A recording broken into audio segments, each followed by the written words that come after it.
फक्त ₹5 या गुळाच्या तुकड्यापासून तुम्ही तुमच्या चेहऱ्यावर अगदी इन्स्टंट ग्लो आणू शकतात. तसेच त्याचबरोबर तुमच्या चेहऱ्यावर कितीही जुने पिगमेंटेशन राहू द्या किंवा वांगाचे डाग, तसेच काळे डाग, धब्बे, सुरकुत्या असू द्या, सगळे रिमूव्ह करण्यासाठी हा गूळ अतिशय रामबाण उपाय आहे. त्यासाठी आजची ही रेमेडी स्टेप बाय स्टेप नक्की फॉलो करा. तुमच्या चेहऱ्यावर इन्स्टंट ग्लो तर येईलच, त्याचबरोबर तुमच्या चेहऱ्यावर वाढत्या वयानुसार आलेले जे प्रॉब्लेम आहेत किंवा काळे डाग असो किंवा पिंपलचे डाग असो, सुरकुत्या असो, अगदी आरामात हा गूळ आपल्या चेहऱ्यावरची सगळी टॅनिंग किंवा प्रॉब्लेम दूर करत असतो. त्यासाठी व्हिडिओ स्टेप बाय स्टेप नक्की फॉलो करा.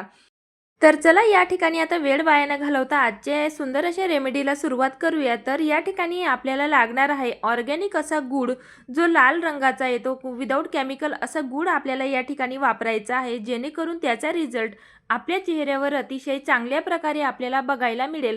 तर या ठिकाणी बघू शकताय की तुम्ही की थोडा ब्राऊन रंगाचा म्हणजे थोडा काळपट रंगाचा या ठिकाणी गूळ घेतलेला आहे. तर यामध्ये अजिबातही कुठल्याही प्रकारचा केमिकलचा यूज केलेला नसतो. तर या ठिकाणी अशा प्रकारचाच आपल्याला गूळ घ्यायचा आहे. जर का तुम्हाला गुळाचा वापर करायचा नसेल, जर का तुमच्याकडे ऑर्गॅनिक असं गूळ पावडर असेल किंवा जॅगरी पावडर असेल, तर या ठिकाणी तुम्ही त्याचा देखील वापर करू शकतात. तर गुळामध्ये व्हिटॅमिन बी तसेच व्हिटॅमिन ए आणि ईचं किंवा सीचं प्रमाण हे भरपूर जास्त असतं, जे की आपल्या स्किनला नॅचरल ग्लोईंग करण्यासाठी खूपच जास्त हेल्पफुल राहतं. तर या ठिकाणी गूळ हा आपल्याला किसणीच्या साहाय्याने किसून घ्यायचा आहे. या ठिकाणी आपल्याला साधारणतः 1 ते 2 टेबलस्पून एवढा गूळ लागणार आहे, तर तोही किसून घेतलेला. तर आता यामध्ये नेक्स्ट इन्ग्रेडियंट आपल्याला ॲड करायचं आहे, ते म्हणजे बेसन पीठ. तर बेसन पीठ हे नॅचरल क्लिन्झरचं काम करत असतं. त्याचबरोबर इन्स्टंट ग्लो येण्यासाठी किंवा आपल्या चेहऱ्यावरील जेवढी देखील देखील डर्ट, ऑइल, इम्प्युरिटीज असते ते रिमूव्ह करण्यासाठी बेसन हे खूपच जास्त हेल्पफुल असतं. त्यासाठी 1 ते 2 टेबलस्पून एवढं बेसन पिठाचा आपल्याला वापर करायचा आहे. तर यामध्ये नेक्स्ट इन्ग्रेडियंट आपल्याला ॲड करायचं आहे, ते म्हणजे कॉफी पावडर. तर कॉफी पावडर या ठिकाणी घालणं खूपच जास्त इम्पॉर्टंट आहे, कारण यामुळे आपल्या चेहऱ्याला एक नॅचरल एक्सफोलिएशन होत असतं. त्याचबरोबर तुमच्या चेहऱ्यावर जर का टॅनिंग असेल किंवा काळे डाग, धब्बे असतील, ते देखील रिमूव्ह करायचं काम हे कॉफी पावडर करत असतं. त्यासाठी कॉफी पावडरचा आपल्याला आवर्जून या ठिकाणी वापर करायचा आहे. साधारणतः आपल्याला पाव चमचा एवढं कॉफी पावडर यामध्ये घालायचं आहे. तर आता या ठिकाणी कॉफी पावडर ॲड केल्यानंतर यामध्ये नेक्स्ट इन्ग्रेडियंट आपल्याला ॲड करायचं आहे, ते म्हणजे कस्तुरी हळद, ज्याला आपण व्हाईट टर्मरिक म्हणतो. तर ही आपल्या चेहऱ्यावर इन्स्टंट ग्लो तर आणतच असते, त्याचबरोबर कस्तुरी हळदीमध्ये अँटीबॅक्टेरियल तसेच अँटीऑक्सिडंट प्रॉपर्टी जी भरपूर जास्त प्रमाणात असते, जे की आपल्या चेहऱ्यावरील कितीही प्रॉब्लेम असू दे ते सगळे रिमूव्ह करायला खूप जास्त हेल्पफुल राहते. त्यासाठी आपल्याला या ठिकाणी 3 ते 4 पिंच एवढी कस्तुरी हळद या ठिकाणी ॲड करायची आहे. लक्षात ठेवा, शक्यतो किचनची हळद या ठिकाणी यूज करू नका, कारण त्यामुळे बऱ्याच वेळा आपल्या चेहऱ्यावर रिॲक्शन देखील होत असतात किंवा पिवळसर रंग आपल्या चेहऱ्यावर त्या किचनच्या हळदीचा उमटत असतो. तर आता यामध्ये नेक्स्ट म्हणजे आपल्याला आंबट दह्याचा वापर करायचा आहे. शक्य असेल तर तेवढं आंबट दह्याचा वापर करा. म्हणजे 2 ते 3 दिवसापूर्वीचं जर का तुमच्याकडे दही असेल, तर ते दही साधारणतः 1 ते 2 टेबलस्पून एवढं आपल्याला फेसपॅकच्या कन्सिस्टन्सीनुसार यामध्ये ॲड करायचं आहे. कारण आंबट दह्यामुळे आपल्या चेहऱ्यावर जे काळे डाग असतात किंवा सुरकुते असतात ते देखील मिनिमाइज व्हायला मदत होत असते. जर का तुम्हाला दही सूट होत नसेल, तर तुम्ही दह्याच्या जागेवर टोमॅटोचा रस किंवा लिंबाचा रस देखील यामध्ये ॲड करू शकतात. आणि यानंतर तुम्ही फेस पॅकची कन्सिस्टन्सी व्यवस्थित अशी करण्यासाठी तुम्ही गुलाबजल देखील यामध्ये ॲड करू शकता, दही जर का तुम्हाला सूट होत नसेल तर. तर आता दही ॲड केल्यानंतर व्यवस्थित असं हे सगळे इन्ग्रेडियंट आपल्याला ॲक्टिवेट करून घ्यायचे आहेत, म्हणजे व्यवस्थित असे मिक्स करून घ्यायचे आहेत, जेणेकरून सगळे इन्ग्रेडियंट व्यवस्थित असे ॲक्टिवेट व्हायला मदत होतील आणि त्याचा रिझल्ट हा आपल्या चेहऱ्यावर लवकरात लवकर आपल्याला बघायला मिळेल.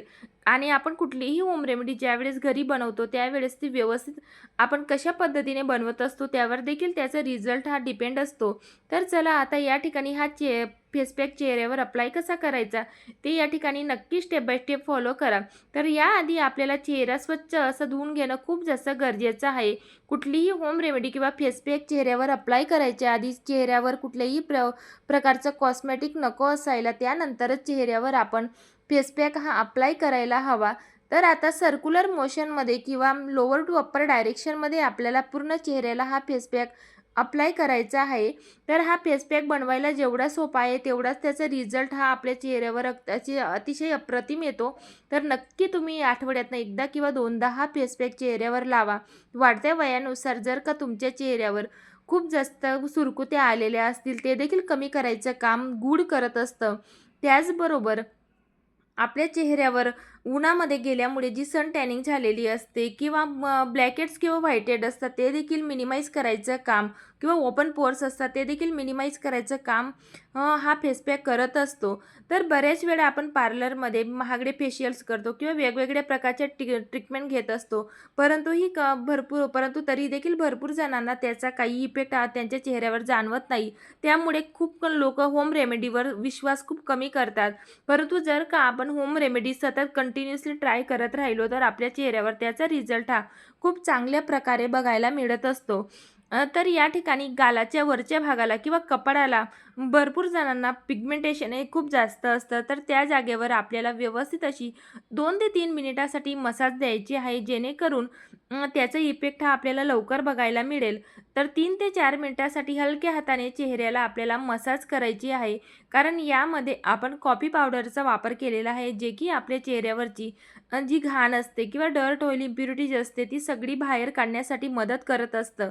तर या ठिकाणी बघू शकताय तुम्ही सर्क्युलर मोशनमध्ये आपल्याला पूर्ण चेहऱ्याला मसाज द्यायची आहे. तर ही स्टेप खूप जास्त महत्त्वाची असते. कुठलीही होम रेमेडी किंवा फेस पॅक आपण ज्यावेळी चेहऱ्यावर अप्लाय करतो, तो चेहऱ्यावर अप्लाय केल्यानंतर डायरेक्ट तसाच न राहू देता 2 ते 3 मिनिटासाठी तरी हलक्या हाताने मसाज करा आणि त्यानंतर आपल्याला सेकंड लेयर चेहऱ्यावर फेस पॅकची अप्लाय करायची असते. तर ही स्टेप खूप महत्त्वाची असते. यामुळे आपल्या चेहऱ्यावर खूप त्याचा रिझल्ट हा लवकर बघायला मिळत असतो. तर आता या ठिकाणी सेकंड लेयर आपल्याला थिक अशी लेयर चेहऱ्यावर फेस पॅकची अप्लाय करायची आहे आणि त्यानंतर 10 ते 15 मिनिटासाठी हा फेस पॅक आपल्याला चेहऱ्यावर असाच राहू द्यायचा आहे. आणि तुम्ही माझा हा व्हिडिओ कुठल्या गावातनं किंवा शहरातनं बघताय ते देखील मला नक्की कमेंटमध्ये सांगा, जेणेकरून मला कळेल की माझा हा व्हिडिओ कुठपर्यंत पोहोचतोय ते. तर या ठिकाणी बघू शकताय तुम्ही पूर्ण असं जाडसर असा थर आपल्याला चेहऱ्याला किंवा लेप आपल्याला चेहऱ्याला लावायचा आहे. तर चेहऱ्याला हा फेस पॅक अप्लाय झाल्यानंतर आपल्या चेहऱ्यावर अतिशय कूलिंग इफेक्ट आपल्याला जाणवत असतो. तर चला आता 15 मिनिटानंतर चेहरा आपण थंड पाण्याने वॉश करून घेणार आहोत. तर या ठिकाणी बघू शकताय तुम्ही चेहऱ्यावर ग्लो किती सुंदर आलेला आहे. चेहऱ्यावरची सगळी टॅनिंग या ठिकाणी दूर झालेली आहे. नक्की तुम्ही अशा प्रकारे हा चेहऱ्यावर हा फेस पॅक अप्लाय करून बघा. नक्की मला कमेंटमध्ये सांगा. चला तर मग आता या ठिकाणी रिझल्ट तर तुमच्या समोरच आहे. आता चेहऱ्यावर फेस पॅक अप्लाय झाल्यानंतर चेहरा वॉश केल्यानंतर आपल्याला चेहऱ्याला मॉइश्चरायझर लावायचं कधीच विसरायचं नाही आहे. कारण यामुळे आपल्या चेहऱ्यावरचा जो फेस पॅकमुळे ग्लो आलेला असतो तो लॉक करायचं काम मॉइश्चरायझर करत असतं. त्याचबरोबर आपल्या चेहऱ्याला डीप हायड्रेशन मिळत असतं. त्यासाठी फेस पॅक नक्की चेहऱ्याला अप्लाय झाल्यानंतर मॉइश्चरायझर लावायचं विसरायचं नाही. तर या ठिकाणी मॉइश्चरायझर अप्लाय केल्यानंतर 1 ते 2 मिनिटासाठी चेहऱ्याला मसाज करा. यामुळे आपले ॲक्युप्रेशर पॉईंट हे दाबले जातात आणि यामुळे आपल्या चेहऱ्यावर ब्लड सर्क्युलेशन देखील खूप चांगल्या प्रकारे होते आणि वाढत्या वयानुसार जे सुरकुते आपल्या चेहऱ्यावर येत असतात ते देखील कमी व्हायला या प्रोसेसमुळे खूप जास्त मदत होत असते. तर ही स्किन केअर रुटीनमध्ये आपण डेली मॉइश्चरायझर लावणं हे खूपच जास्त मस्ट आहे. त्यासाठी नक्कीच आपले स्किन केअर रुटीन जर का व्यवस्थित ठेवलं किंवा होम रेमेडीज ट्राय केल्या तर आपल्या चेहऱ्यावर ग्लो देखील खूप सुंदर येत असतो. तर चला आजची ही रेमेडी तुम्हाला कशी वाटली मला नक्की कमेंट करून सांगा आणि व्हिडिओ जर का आवडला असेल तर व्हिडिओला लाईक करायला विसरू नका आणि हाय पॉईंट देखील नक्की द्या. चला तर मग भेटूया नवीन अशाच रेमेडीसोबत आणि दररोज अशा नवनवीन होम रेमेडीज बघण्यासाठी चॅनलला सबस्क्राईब देखील नक्की करा. चला तर मग भेटूया नेक्स्ट रेमेडीसोबत. तोपर्यंत बाय.